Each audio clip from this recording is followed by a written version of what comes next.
is a former career diplomat, Ambassador Joker. She joins us virtually. Ambassador, thank you so much for coming on the programs, and really thank you for your patience. I know you've been waiting. Thank you, sir. Thank you for having me, and good morning.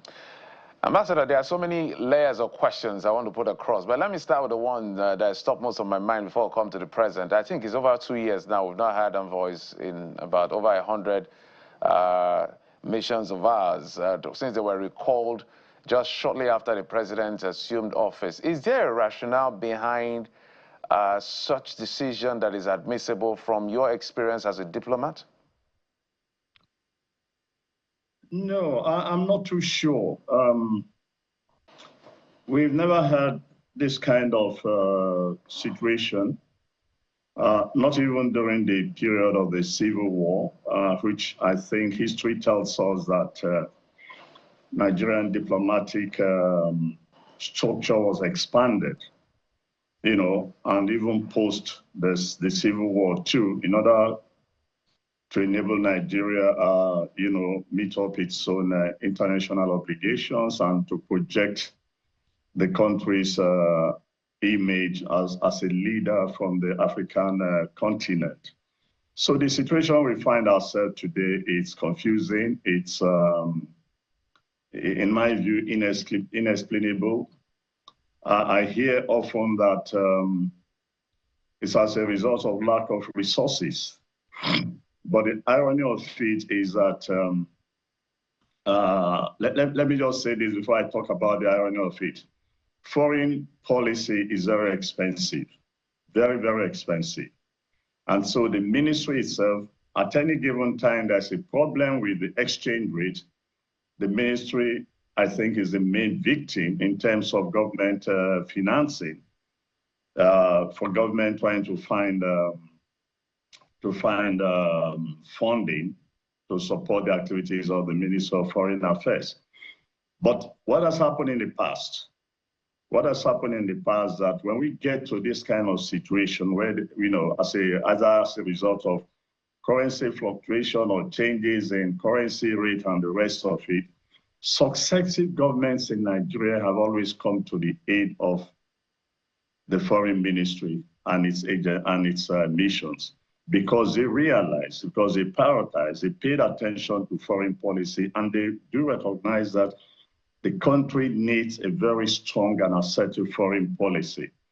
Traveling all over the world, signing deals, it's not just enough in terms of foreign policy. You must also strengthen the structures that implement or that formulate and implement this foreign policy.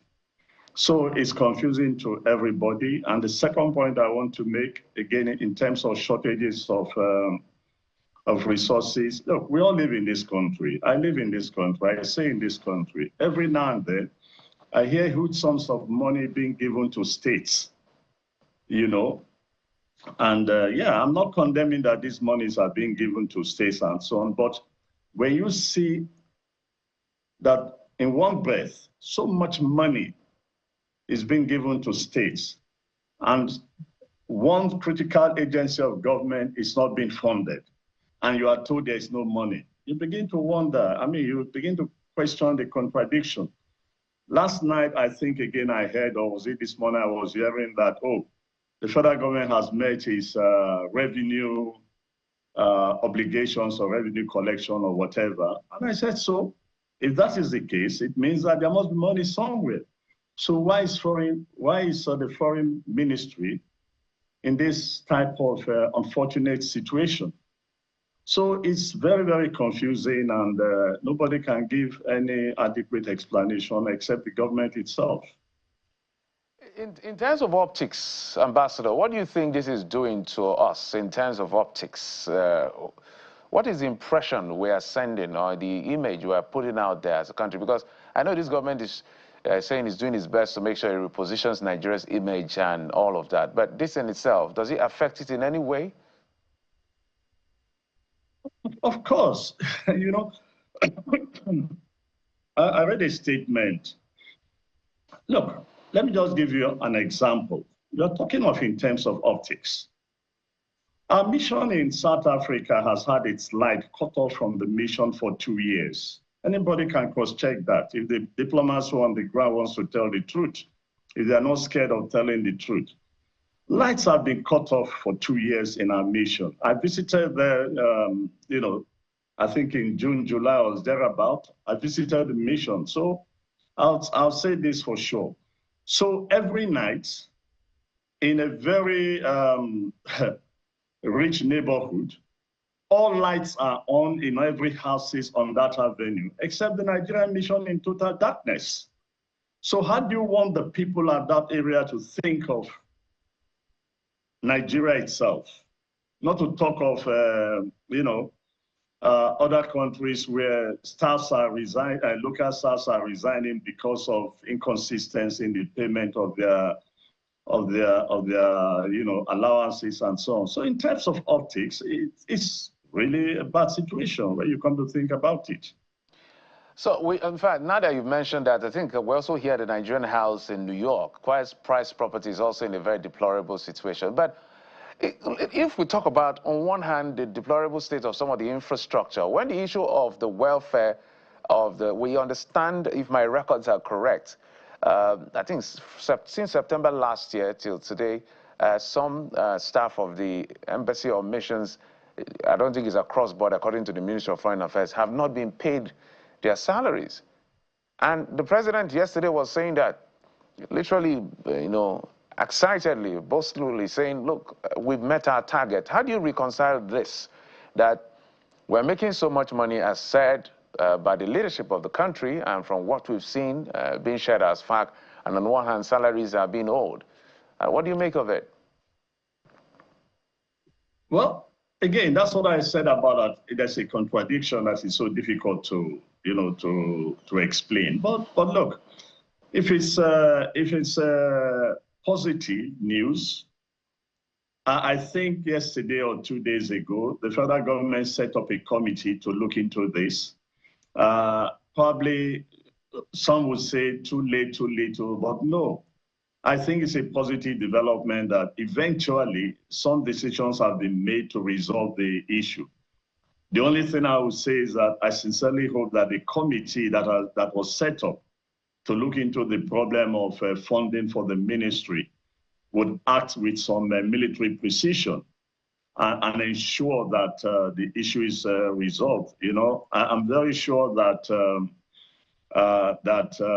the president, Nigeria will be represented at the United Nations Annual General Assembly. So it would be very good if some of these issues are resolved before, even before the president goes or before the Nigerian delegation arrives in New York, because it will really be, again, use the word optics, to have a large Nigerian delegation in New York, while the staff in New York has not been paid, or they are complaining, or there's no light in the mission itself, and the rest of it. So I sincerely hope and pray that the committee that has been established by the federal government will work, very fast and make its recommendations, and that government will implement some of those recommendations. Again, let me emphasize this point, and I make that point, with all due respect to the government. Foreign policy, every government knows that foreign policy is very, very expensive.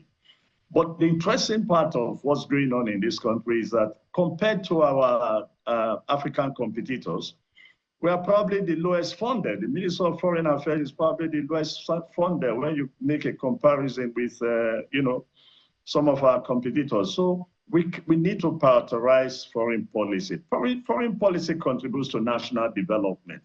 So we should not treat it with so much levity, and then, meanwhile, officials travel, they pay visits to the mission, and even in the midst of all this, I won't be the one to tell you this story of even the behavior of the National Assembly that appropriates funding for these missions. They go to missions, the missions do not have money, and they insist that the officers must find one way or the other of giving them money. So you just find all kinds of, bunch of contradictions and misbehaviors when it comes to these issues. All right, Ambassador, as we begin to wind down, I must ask you this one as well, just as we wind down on this conversation, because it's embarrassing to see that, some of these missions are having issues of rent, issues of power, and not to talk of issues of salary. These are not conversations we should be having. These are bedroom conversations as far as this is concerned. But it's now in the open, so we're here. We hope it will be sorted. But the president is making a case for Africa to have permanent seats at the UN Security Council. The last time it was at TICAD, he made that statement yet again. In fact, I think he's also making a case for Nigeria. Isn't it time?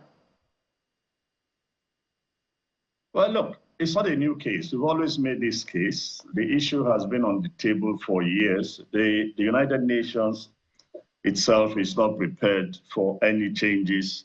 And I'm not even sure with the new dynamics we see around the world that is going to be an issue, on their nations, for some time to come. Look, when you look at the behavior of some of the world's power, particularly the United States of today, do you think that the United States of today will support any changes, to the Security Council at this point in time? Certainly no, no matter what anybody says. So if the United Nations today cannot even be involved in resolving some of the critical issues, conflicts in the world, it's been completely sidelined, you think that it's going to bother itself and put on the issue of structural reform of the bureaucracy? No, I don't think that it will. But what we need to do, as the president has done, let's keep the issue on the table. It is good to keep it on the table to continue to remind the world of the injustice done to a number of countries. Yes, when the world was established, when the UN was established many years ago, 1940-something, Africa was not there, but we are there today. There are other nations who were not there, but we are all there today. We are part of the global system, and we should all be involved in the collective security of the globe.